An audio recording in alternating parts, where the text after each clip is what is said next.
14th Annual Writers Symposium by the Sea at Point Loma Nazarene University.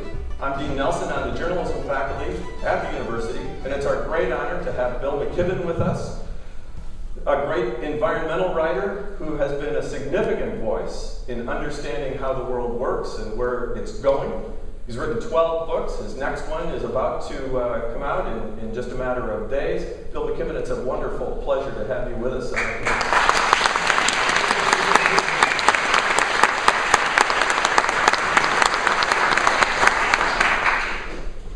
You said that the book of Job in the Old Testament was the first great piece of nature writing in Western tradition. Why? Well, it's not the whole thing. In fact, you don't like that part at the end where he gets everything back. The 40 chapters in the first 35 chapters are a masterpiece of repetition. And they go on and on. I mean, it's an unbelievable story. Job finds himself cursed. Not the patient Job of legend. Demands some explanation for what's going on. Demands that God come and explain all this, and for 35 chapters his friends tell him, no, you did something wrong. No, I want God to appear, and in sort of the classic case of be careful what you wish for, God does appear.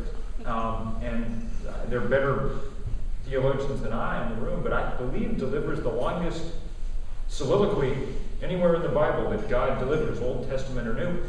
This voice from the whirlwind. And what's interesting about it is that it answers none of the questions that Job has posed about justice or what. It's the first great piece of nature writing in our tradition. It's very sexy, biologically accurate, crunchy, and incredibly beautifully written. The best translation is Stephen Mitchell's translation from North Point Press some years ago. But it's marked by two things. One is that amazing tour of the universe that God provides, and the other is the incredibly sarcastic tone in which he provides it. And it's just, Job, if you're so smart, tell me, where do I keep the thunder and the rain? Can you whistle up a storm? Can you tell the proud waves, here you shall break and no further, on and on? And it just goes on and on and on like this, very sarcastic. Until Job eventually just says, sorry I asked. In fact, he says, I cover my mouth. Yes, exactly right.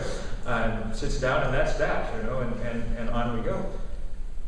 And the reason that nobody paid, the reason that it's always been a kind of overlooked book that no one wanted to really deal with for a long time is that it was a very modern story. It didn't answer anything in any of the categories that we're used to thinking about. Why is there injustice? I'm going to tell you a story about thunderstorms. They seem to great cross purposes. But I think now it becomes clearer and clearer what it was all about. This sort of sense that we're not at the center of the universe. We're not the most important. Job gets to be a small part of something very beautiful and big and orderly and cruel and interesting, and that seems to be plenty for Job. It's well worth rereading. Not the whole book, but the 3 chapters at the end where God appears. You also said that Noah was the first green character in the Old Testament. Well, certainly the first kind of radical environmentalist. Faced with the crisis, what do? We gather up a breeding pair of absolutely everything and take it off with us. That goes Greenpeace several times better. I'm so intrigued by your background. Here, you went to Harvard. You were the editor, or at least a participant in the newspaper there, the Crimson, and you go right from your college newspaper to the New Yorker. Really? Who gets to do that? It was a fluke for reasons I'll explain. But When I was a junior, I got a call at the Crimson one day. There was a voice on the other end of the phone saying, "This is William Shawn, the editor of the New Yorker, 40 years veteran editor of the New Yorker, probably greatest magazine editor of American history. And he said, would you like to come work for us when you get out of school?" And so, of course, I knew that it was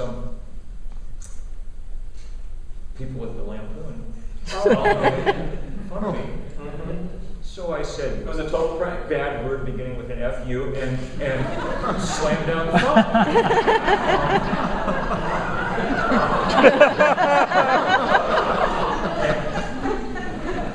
6 months later, the same voice appeared on the other end of the phone, saying the same thing. So this time I thought, oh, maybe I was a little hasty. And the measure of what a gentleman Mr. Shawn was, and a gentleman of the old school indeed he was that we then worked together very closely for 5 or 6 years, his last 5 or 6 years at the magazine and my time there, without ever once either of us mentioning. So you worked for the New Yorker. You wrote the Talk of the Town. Talk of the Town. And moved. Which in those days was a very different animal. Not only was I writing anonymously, which I greatly enjoyed, but the one rule of thumb for the Talk of the Town in those days was that it couldn't be about anybody famous. It couldn't have anything to do with anybody in the news, famous or celebrity or anything. So it was great fun. I was all over New York doing all kinds of things.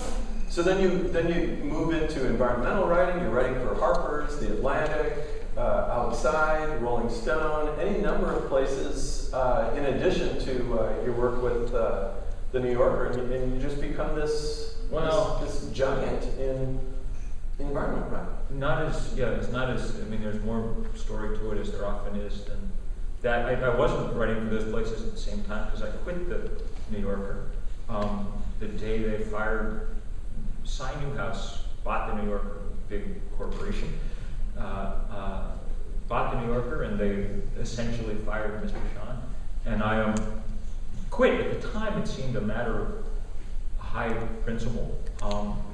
But in retrospect, I think it was, I think I must have realized at some point in some part of my 27-year-old psyche that this was actually a really good excuse to leave what could have been a kind of velvet prison, a wonderful place to write.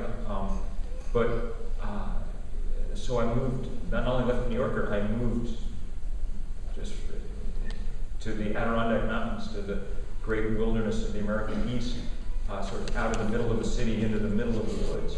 And that's really when my writing started to be very different.